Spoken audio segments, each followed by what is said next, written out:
Is the fear of presenting holding your career back?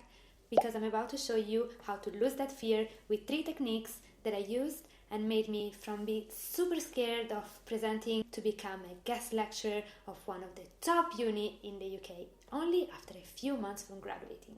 In fact, my fear of presenting reduced so drastically, my career started flying and I became growth marketing manager at TikTok at only 25. So I picked up a couple of strategies that are really gonna help you. At the end of the day, this all takes practice and consistency. You cannot expect your first few presentations to not have anxiety at all. I'm not even at that stage yet. However, I really hope that this video will save you lots of initial headaches I had to go through so that you can have a head start in your career.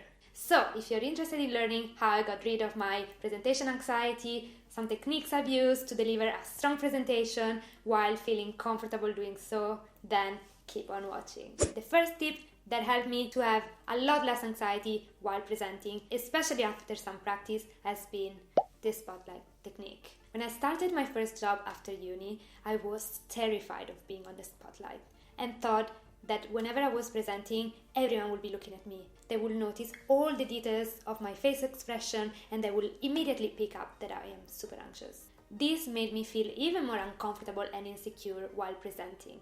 And obviously the audience could tell.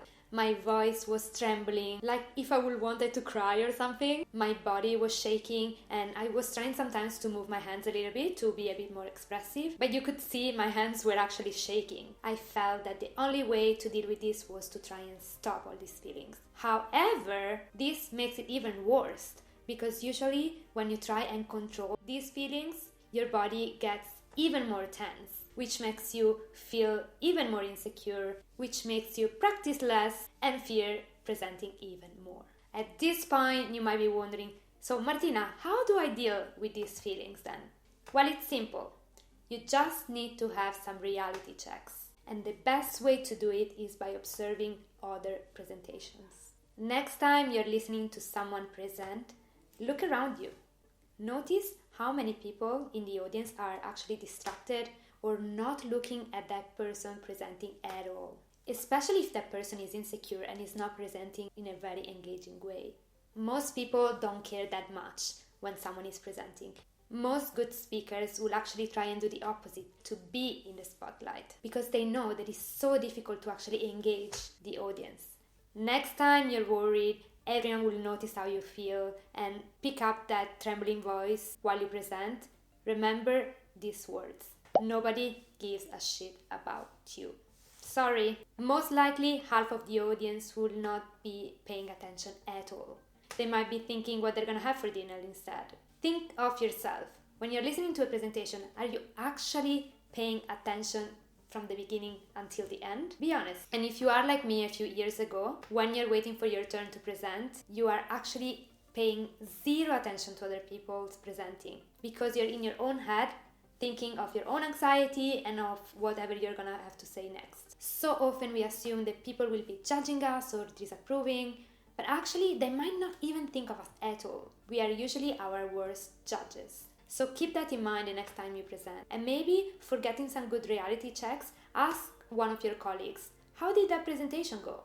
They might give you feedback that you didn't expect. Maybe they raised some good points that you didn't even think of. And on the other side, they might raise some other points that you underestimated. But keep those in mind so that you know what your strengths are and what you have to work on. And soon, if you tackle the improvement points, you're gonna become a speaker master. Okay, so now you know how I deal with feeling in the spotlight. But you might be wondering, how do you actually deal with those horrible 20 seconds before you actually need to present? Well, I'm gonna tell you right now that my favorite technique is the 4-4-6 breathing technique. Now, if you've ever experienced anxiety, you will know that feeling of short breath, butterflies in your belly, heart beating really fast. This is a natural response our brain gives us to say, run away from that dangerous situation. This is because our brain thinks that we are in a life-threatening situation like being in front of a lion, for example.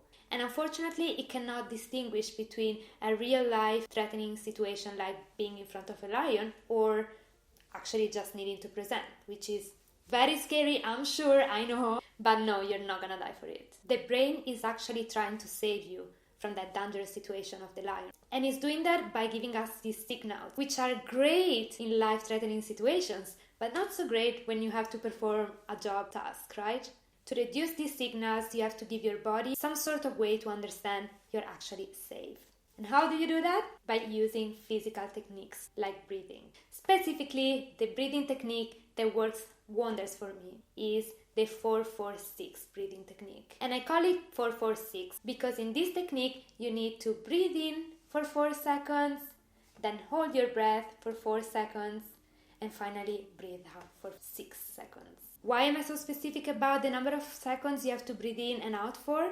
Well, it's because by doing that, you are gonna slow your heart down, which will reduce your anxiety dramatically in a physical way. This technique works every time for me. Super simple, you can do it without even people around you noticing it. Try it next time and let me know what you think in the comments below. I'm sure it will work for you as well, I promise.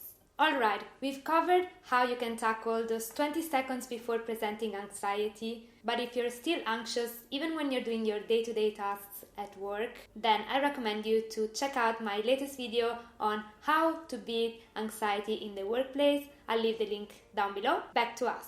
Once you've tackled the imminent anxiety that you have during presentations, then you might want to bring your presentation skills to the next level. And so did I. I didn't become guest lecturer at Warwick delivering a below average presentation. So to become really confident when presenting, I use the successful thinking technique. Have you ever heard the sentence, fake it till you make it? Well, this technique is literally that, but for your brain. You need to convince your brain that you're gonna be very successful. And how do you do that? By tricking your brain into already thinking you'll be amazing at presenting. Try this.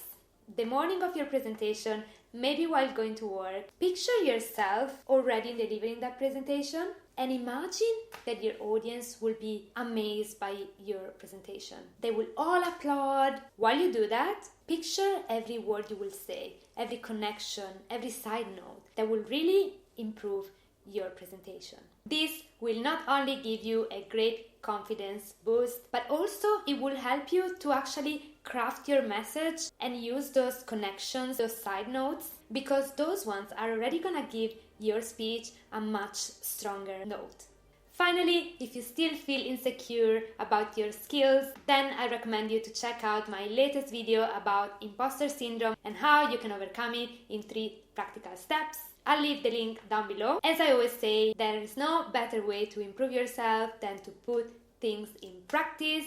Now, go try those techniques. However, if I will need to pick one game changer of these 3 techniques, that would be the successful thinking strategy.